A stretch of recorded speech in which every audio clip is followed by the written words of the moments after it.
Picture this: a narrow cobblestone street in Strasbourg, July 1518. The summer heat hangs thick and oppressive.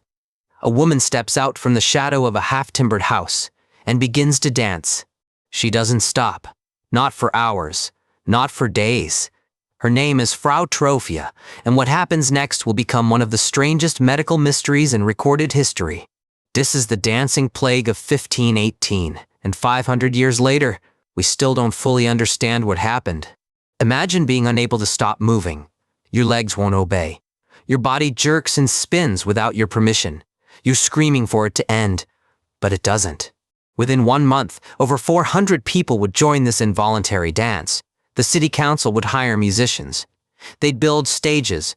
They thought people needed to dance it out. It made everything worse. People danced until their feet bled, until they collapsed. Until, according to some accounts, they died. To understand how this happened, you need to understand Strasbourg in 1518. This wasn't a city at peace. It was a city on the edge of collapse. The years leading up to that summer had been devastating. Brutal winters, failed harvests, famine after famine. People were starving in the streets. Disease was everywhere: smallpox, syphilis, no medicine, no understanding of contagion, just suffering and prayer. And here's the thing about medieval Europe: when suffering became unbearable, people didn't look for scientific explanations. They looked up, they looked for meaning. They believed in a saint called Vitus, and they believed he had a terrifying power, the ability to curse people with a dancing plague, to take control of their bodies against their will. Saint Vitus's dance. That's what they called it. And if the saint had cursed you, only the saint could save you. It started on July 14, 1518. Frau Troffea, we don't even know her first name, stepped into the street outside her home and began dancing uncontrollably. Her husband watched in horror. Neighbors gathered. No one could explain what they were seeing.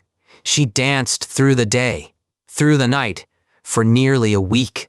Within days, others joined her, not willingly, not as some kind of celebration. Their bodies simply started moving and wouldn't stop. By the end of July, over 30 people were dancing in the streets. By August, the number had swelled to 400. Strasbourg was in crisis. Contemporary observers describe the dancers' movements as spasmodic, jerking, convulsing, their limbs moving without coordination. Their eyes were vacant, expressionless, as if no one was home. Blood pooled in their feet as they danced, hour after hour, their shoes filled with it. Witnesses described the cobblestones turning red. And here's what makes this even stranger. The city council's response was to encourage more dancing. They genuinely believed people needed to dance it out of their systems.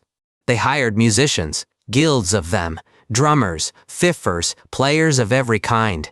They erected wooden stages in the streets. They cleared market squares. The theory was simple. If dancing was the disease, maybe dancing was also the cure. Let them burn it out.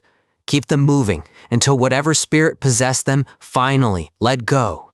It backfired spectacularly. The music didn't cure anyone. It drew more people in.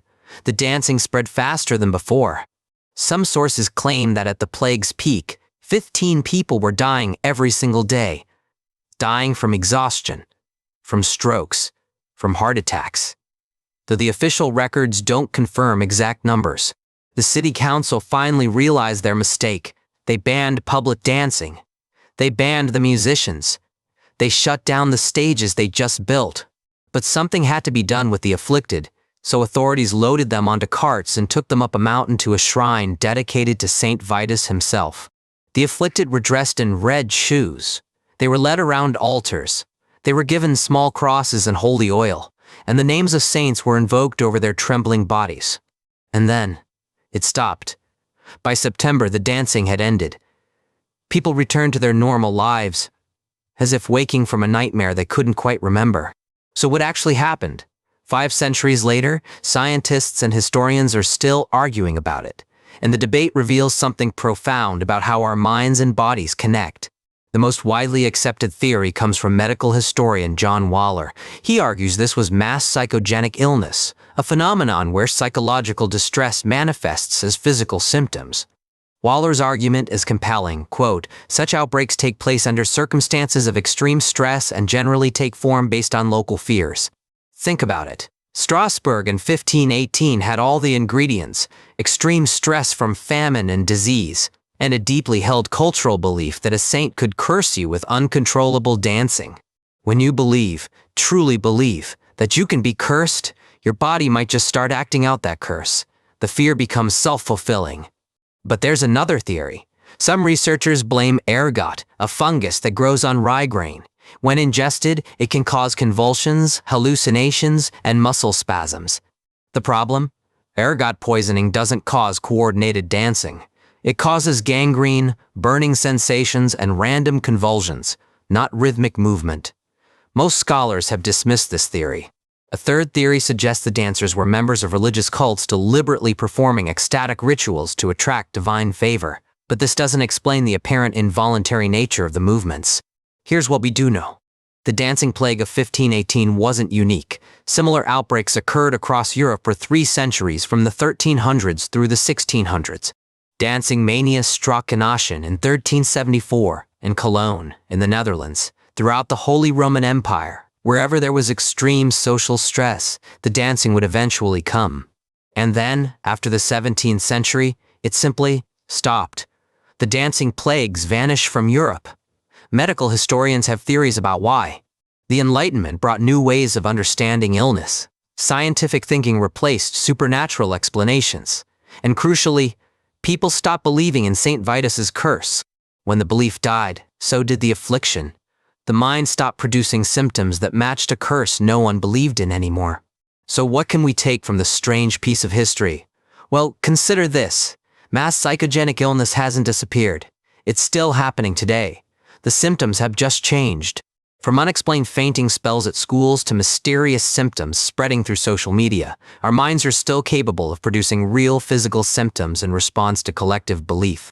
If this story grabbed you, John Waller's book, A Time to Dance, A Time to Die, is considered the definitive historical account. It may offer some context for how culture shapes even our most physical experiences. And if you want to walk where Frau Troffea danced, Strasbourg's historic center still stands. The narrow medieval streets, the half-timbered houses. 500 years later, they're still there. If stories like this are your thing, consider hitting subscribe. We uncover strange moments from the past every week, the ones your history teachers never mentioned. But here's the question that haunts me about the story. When Frau Troffea started dancing that July morning, did she know what was happening to her? Was there a moment of pure terror when she realized her legs weren't obeying, when she tried to stop and couldn't? We'll never know. The historical record preserves the event, but not the experience. Frau Troffea exists only as a name in city documents, the woman who started a plague. Her husband's name survives in those records too. He was questioned by authorities, asked what happened, asked why his wife wouldn't stop dancing. The documents record his answer. He said he didn't know. He had no explanation. His wife had simply started dancing one morning, and she couldn't stop. 400 people joined her, most of them anonymous, lost to time. We know they danced. We know they suffered. We know some of them died. But we don't know their names. We don't know their stories. We only know that for 2 months in the summer of 1518, something took hold of a city and wouldn't let go. The dancing plague of 1518 remains one of history's strangest medical mysteries, not because we can't explain it, we have theories, but because it forces us to confront an uncomfortable truth. Our minds and our bodies are not separate systems. Belief can become biology. Fear can become flesh. What we think we're cursed with, we might just become cursed with. Frau Troffea danced because she believed she had no choice, and in a way, maybe she was right. Because 5 centuries later, we're still trying to understand why. Until next time, I'm your host, and this has been History That Hits.